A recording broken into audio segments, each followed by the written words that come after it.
The last lesson is regulating transformers. Now, out of these lessons,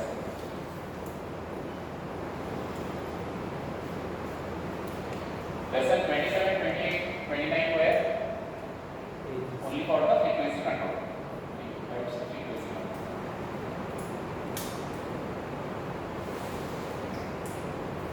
Okay.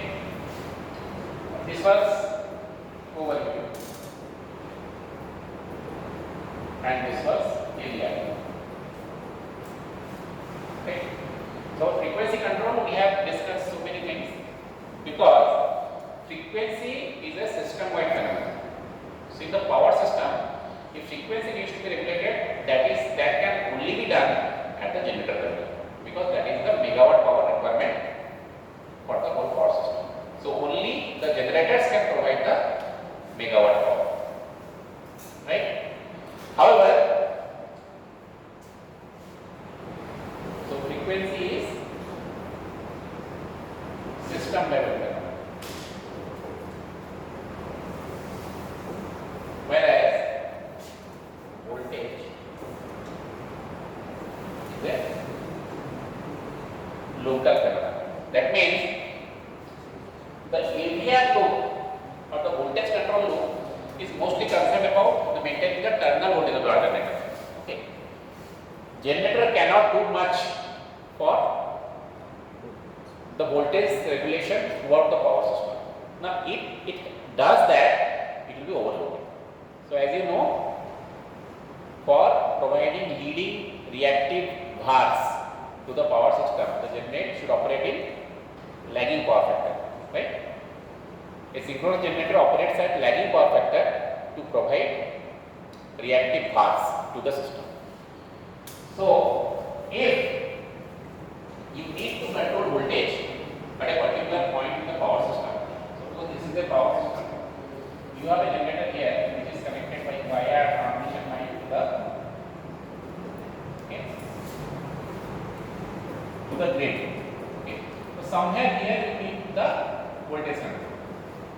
Now generator, if you try to do that, is too far away, and also it will be overloaded because in order to provide this reactive power for voltage control here, generator must operate at lagging power factor. But note that generators in power plant tend to operate at UPF only, unity power factor only.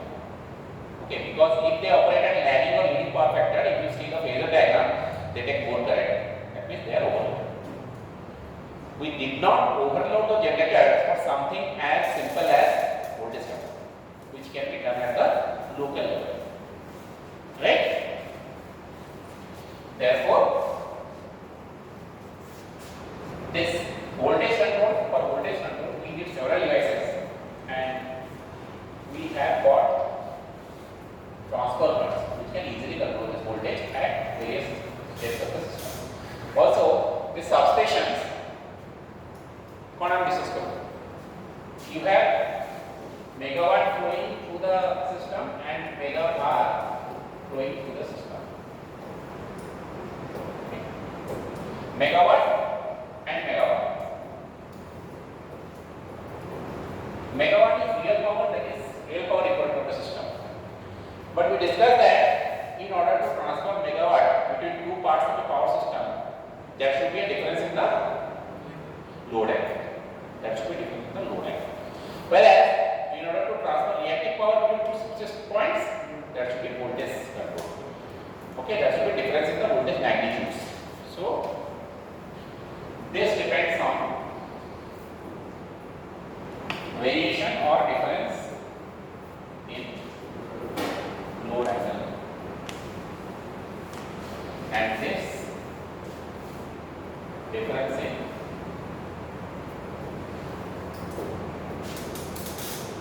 voltage magnitude. Okay,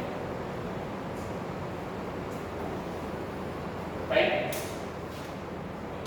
So both this can be done with transformers.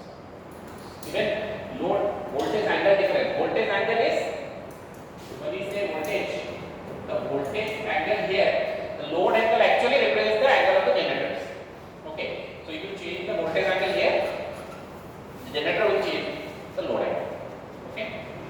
both this can be done using regulating transformers. Tap changing transformers are mostly for voltage magnitude change, whereas regulating transformers are for regulating the power flow by changing the load angle.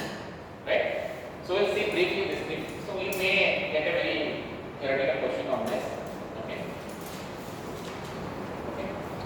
On load. So if you go any substation, okay, there regularly they do this tap changing for power flow control depending on the instructions that they get from SLDC. Okay. Transformers provide an additional means of control. So the main controller is the generator, but transformers provide an additional means of control of the flow of both real and reactive power. Okay. Our usual concept of the function of transformer is that of changing the voltage level. आपने कौन लगा? exactly voltage level. When you are asked what are the types of transformer, some of you answer step up transformer, step down transformer, but you have never heard about regulating transformer. So this is the first time you are hearing about that. However, transformers also provide small adjustments. So all this real and reactive power difference is mostly small adjustments.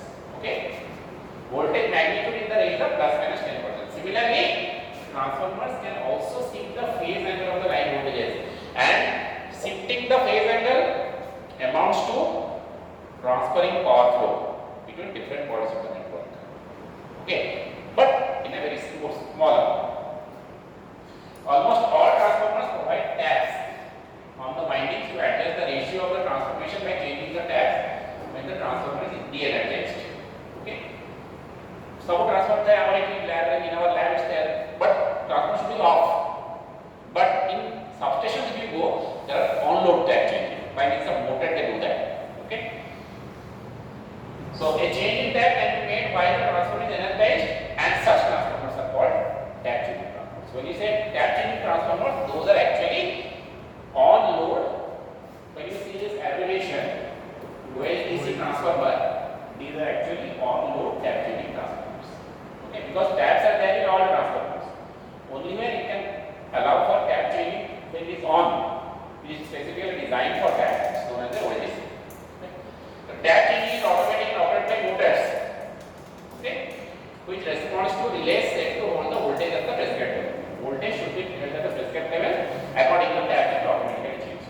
Okay. Special circuits allow the change to be made without interrupting the current. So that is about OLTC. So one type of transformer you have heard is OLTC, on-load tap changing transformer. So their function is basically to control the voltage magnitude. Okay. But we also saw that transformers can also slowly affect the power transfer in the circuit by affecting the load angles or voltage angles. So a type of transformer designed for small adjustments of voltage rather than changing voltage levels is called regulating transformers. The figures in the next two slides show a regulating transformer for voltage magnitude as well as phase angle control. Okay.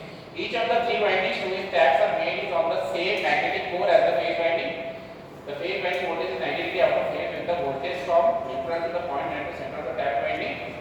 Okay, so details about the transformer. You can go through it, and there is something known as off-nominal turns ratio. So this is a typical regulating transformer with various taps. So based on these taps, okay, the voltage can be obtained. And that was for magnitude control. So this is a typical arrangement. I have taken it from the Stevenson book. It's a very old book, even older than the IEL. Okay. So you have got this transformer which regulates the load angle of the voltages. So if you control the load angle of the voltages also, no problem. Power transfer can occur, but to a very small amount. Okay. This is the phasor diagram for that. And this is the equivalent circuit. It's familiar to you. Equivalent circuit. What is important in all these transformers is this A, the transmission of luminance transmission. Okay. The details of that is given here. Okay. And the derivation of the equivalent circuit. Okay. So with this we stop. So the kind of questions you get from here is mostly short questions. What is the purpose of OLTC? What are OLTC? What is regulating transformer? What is the purpose of that? What are amounts of power flow change or voltage change can occur in the power system, etc. Okay. And the phasor diagram